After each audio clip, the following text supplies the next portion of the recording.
Welcome to my channel. నేను మీ శ్రావణి. ఇవాళ నేను పాలక్తో రైస్ చేసి చూపించబోతున్నాను. ఇదైతే మంచి టేస్ట్ ఉంటుందండి.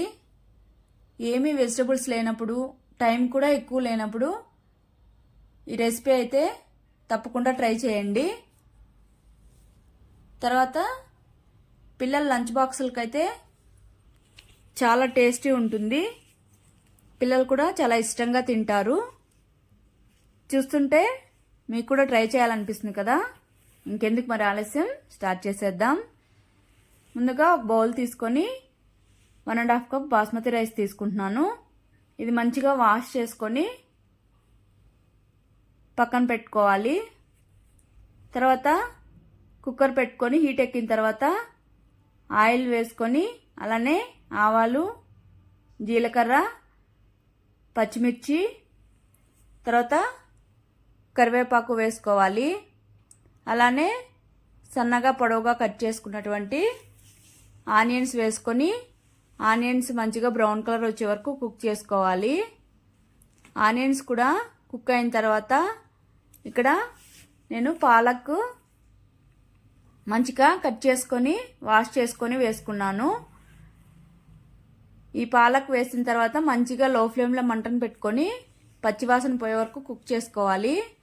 కుక్ అయిన తర్వాత ఇందులోకి తగినంత ఉప్పు, అలానే బఠానీ వేసుకుంటున్నాను నేను ఇక్కడ. వద్దనుకుంటే మీరు స్కిప్ చేసుకోండి.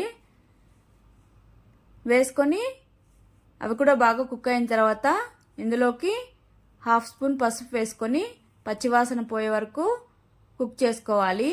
కుక్ చేసుకున్న తర్వాత మనం వాష్ చేసుకొని పెట్టుకున్నాం కదండి, ఆ రైసు వేసేసుకొని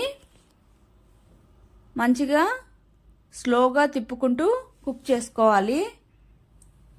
లేదంటే రైసు విరిగిపోతుంది. కుక్ అయిన తర్వాత ఇందులోకి వాటర్ యాడ్ చేసుకోవాలి. నేను ఇక్కడ 1.5 కప్ బాస్మతి రైస్ తీసుకున్నాను.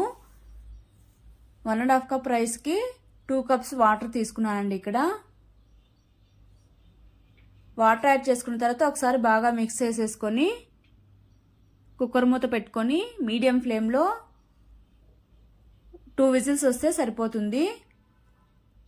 నార్మల్ రైస్కి అయితే 2 కప్స్ కాకుండా కొద్దిగా వాటర్ ఎక్కువ యాడ్ చేసుకోండి ఒకవేళ 1.5 కప్ రైస్ తీసుకుంటే. తర్వాత విజిల్స్ వచ్చిన తర్వాత స్టవ్ ఆపేసి కుక్కర్ అంతా స్టీమ్ వెళ్ళిపోయిన తర్వాత చూడండి, రైసు మంచిగా కుక్ అయిపోయింది. ఇది స్లోగా మిక్స్ చేసుకుంటూ ఒకసారి అంతా బాగా మిక్స్ చేసేసుకొని